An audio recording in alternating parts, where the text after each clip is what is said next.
अस्सलाम वालेकुम dear students class 10।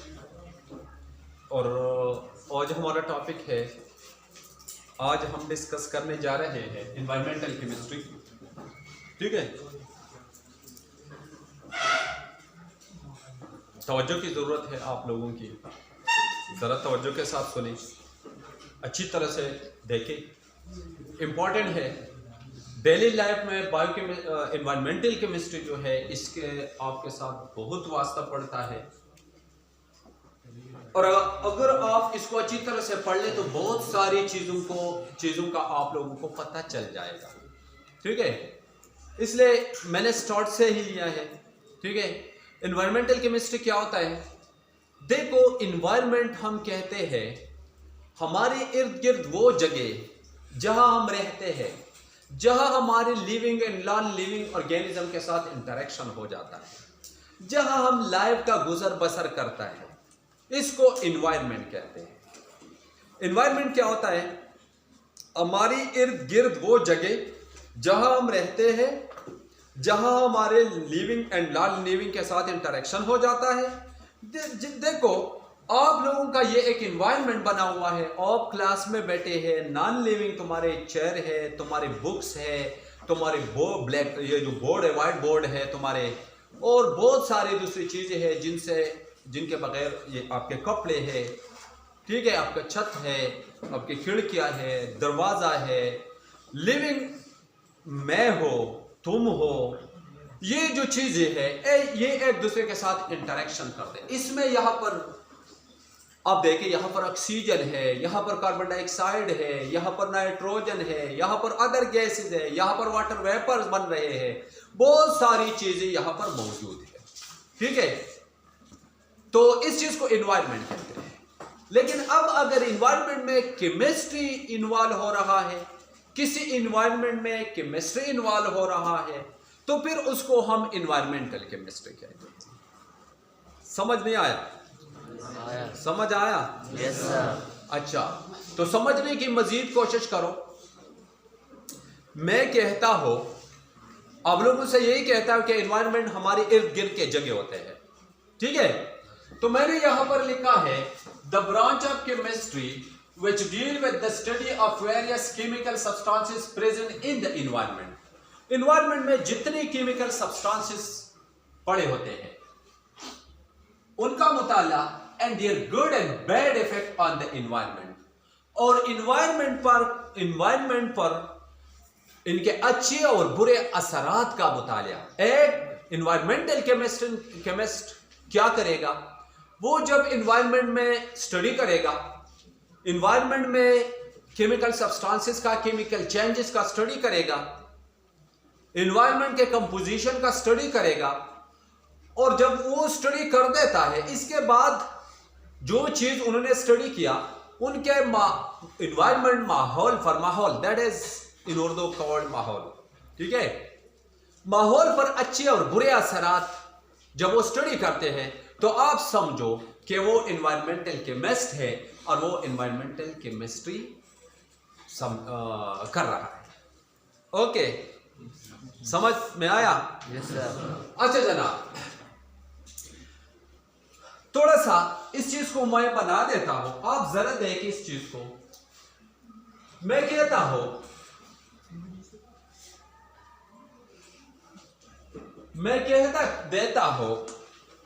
नीचे मैंने ये लिखा, लेकिन पहले जरा सा एनवायरमेंटल केमिस्ट्री को थोड़ा सा आगे ले जाता हूं।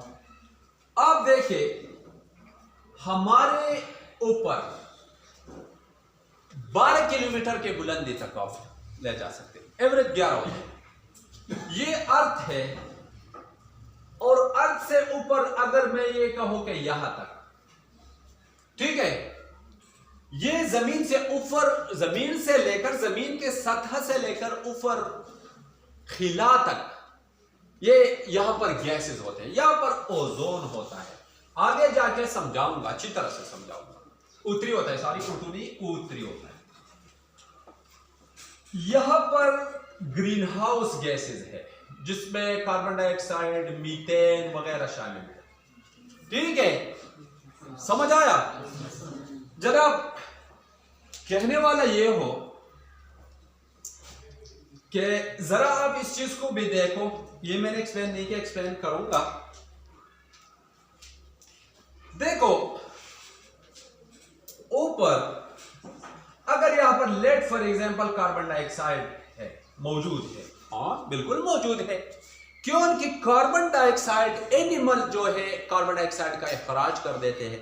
ऑक्सीजन मौजूद है, ऑक्सीजन को इनहेल कर देते हैं कि नहीं कर देते हैं? कर देते हैं। ये कार्बन डाइऑक्साइड क्या ये केमिकल सब्सटेंस है?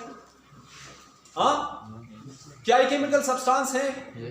बिल्कुल है। कार्बन डाइऑक्साइड एक कंपाउंड है, एक मॉलिक्यूल है। ओके, ऑक्सीजन क्या सब्सटेंस है? बिल्कुल मौजूद है, हवा में मौजूद है।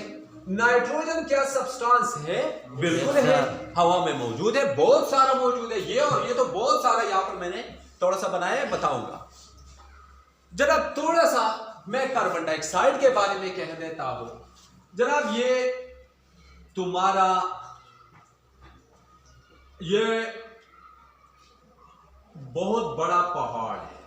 क्या है? पहाड़। बहुत बड़ा पहाड़ है। इस पर बर्फ पड़ा है। इस पर क्या चीज पड़ा है? बर्फ पड़ा है। इससे एक दरिया निकलता है। इससे क्या निकलता है? दरिया निकलता है, जो जाके समंदर में गिरता है।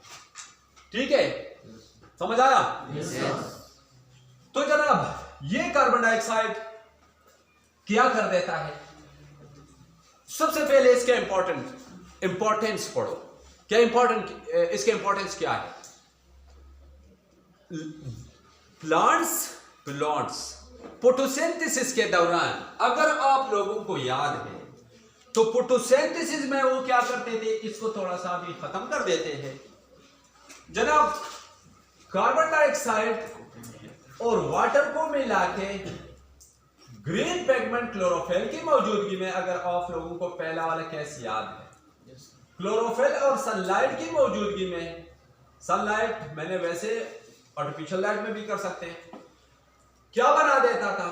C6H12 और 6 और साथ साथ ऑक्सीजन खारिज करता था। ठीक है, क्या कार्बन डाइऑक्साइड का ये थोड़ा इंपॉर्टेंस है? ये कार्बन डाइऑक्साइड अगर फिजा में ना होता तो प्लांट फोटोसिंथेसिस कैसे करता?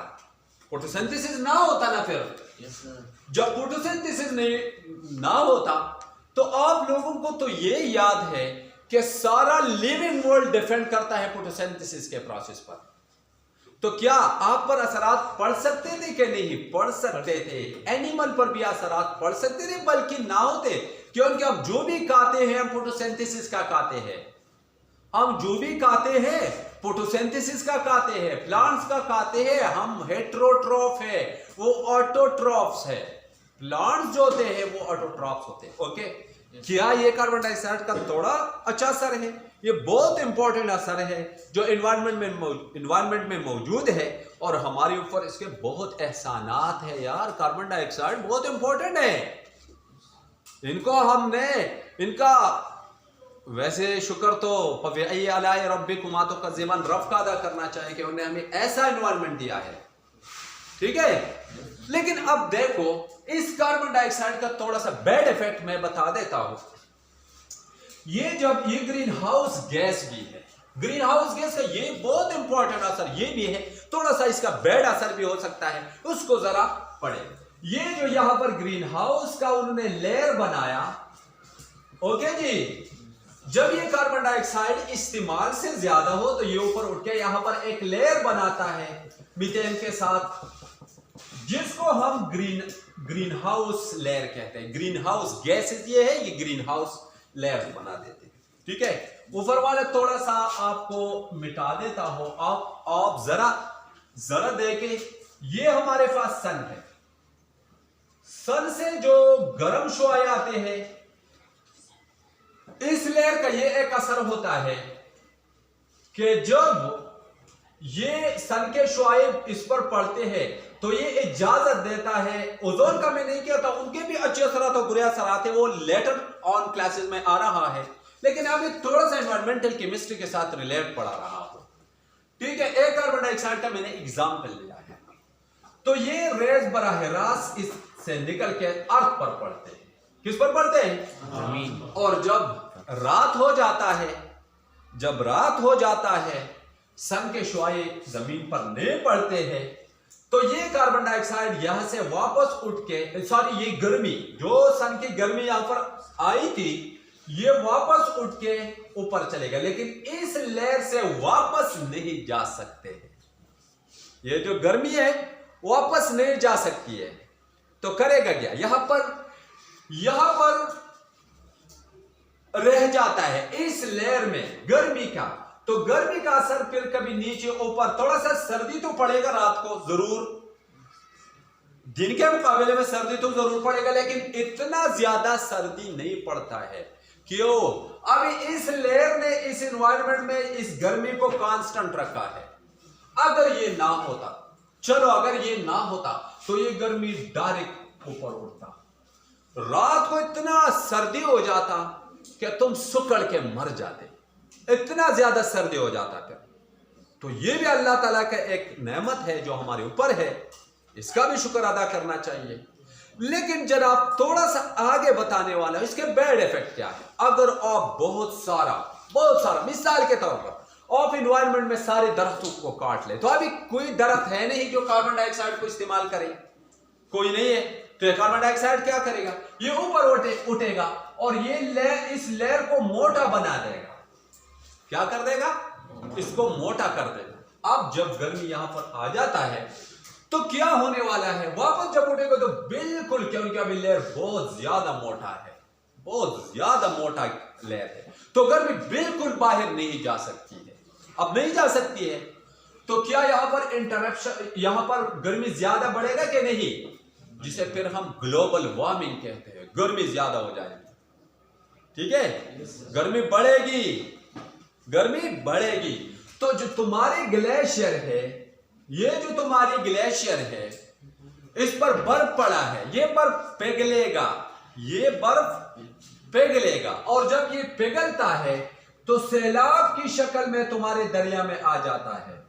और क्या हो जाता है? यहां पर तुम्हारे आबादी है, यहां पर तुम्हारे फसलें है, जो कैत है, फसल है, क्या इसको अपने साथ बहा लेगा कि नहीं बहा लेगा? क्या ये इसका अच्छा असर है? नहीं, ये इसका बुरा असर है, ये इसका बुरा असर है। तो एक इन्वायरमेंटल केमिस्ट क्या कर देता है? इन्वायरमेंट में मौजूद केमिकल सब्सटेंसेस का स्टडी करते हैं और फिर इन केमिकल सब्सटेंस का इन्वायरमेंट पर अच्छे और बुरे असरात का स्टडी कर देते हैं। समझ आया? क्या समझ में नहीं आया? समझ में आया? ओके जनाब। तो जनाब अभी इन्वायरमेंट को, हमारा जो अर्थ है, इसको हम फोर सिस्टम में डिवाइड कर देते हैं। कितने सिस्टम्स हैं? 4 नेचुरल सिस्टम्स है।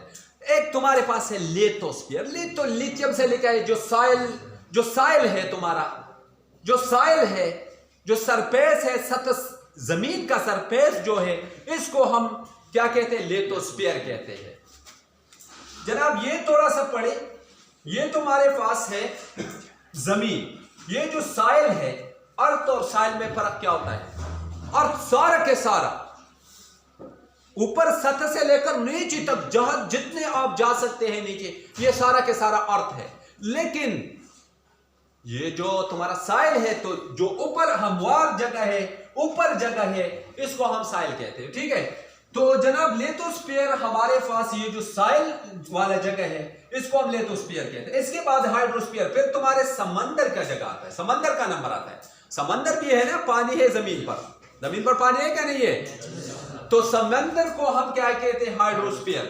और जनाब इस लिथोस्फीयर के ऊपर जहां हम रहते हैं, ये जगह जहां प्लांट्स, हम और बहुत सारे दूसरे लिविंग थिंग्स जिसमें हम ऊपर रहते हैं, इसको बायोस्फीयर कहते हैं। ये वाली फिर बायोस्फीयर है। और इससे ऊपर ये जो जगह है ऊपर, इसको एटमॉस्फेयर कहते हैं। इसको क्या कहते हैं? एटमॉस्फेयर। तो कितने लेयर है? लिथोस्फीयर, फिर हाइड्रोस्फीयर, फिर एटमॉस्फेयर एंड फिर बायोस्फीयर। तुम इन्वायरमेंटल केमिस्ट्री में अभी फोकस करोगे किस स्फीयर पर? एटमॉस्फेयर पर फोकस करेंगे। हम इसका केमिस्ट्री पढ़ेंगे, बाकी नहीं पढ़ेंगे। आगे जाएंगे एटमॉस्फेयर पर बहुत सारा हमारा डिस्कशन होगा। तो एटमॉस्फेयर हमारा क्या है? A thick blanket. ये जो मैंने आपको एटमॉस्फेयर, यहां पर ओजोन जो लेयर था, ठीक है, a thick blanket around the earth. मैंने लिखा a thick blanket around the earth which protect earth and help to sustain life. क्या अर्थ को प्रोटेक्ट करता है कि नहीं प्रोटेक्ट करता है? क्या तुम्हें ऑक्सीजन ये नहीं देता है? क्या तुम्हें कार्बन डाइऑक्साइड प्लांट्स को नहीं देता है? क्या नाइट्रोजन से नाइट्रेट बन के प्लांट इस्तेमाल नहीं करते हैं? बिल्कुल इस्तेमाल करते हैं। हमें प्रोटेक्शन देता है। क्या ओजोन, यहां पर ओजोन है, ये ओजोन लेयर में पढ़ेंगे। ओजोन खतरनाक शुआएं हमें पहुंचने से पहले इंटरप्ट कर देते हैं, बंद कर देते हैं। सन के खतरनाक शुआएं हमें नहीं पहुंच जा सकते हैं। ये क्या हमें प्रोटेक्ट नहीं करते हैं?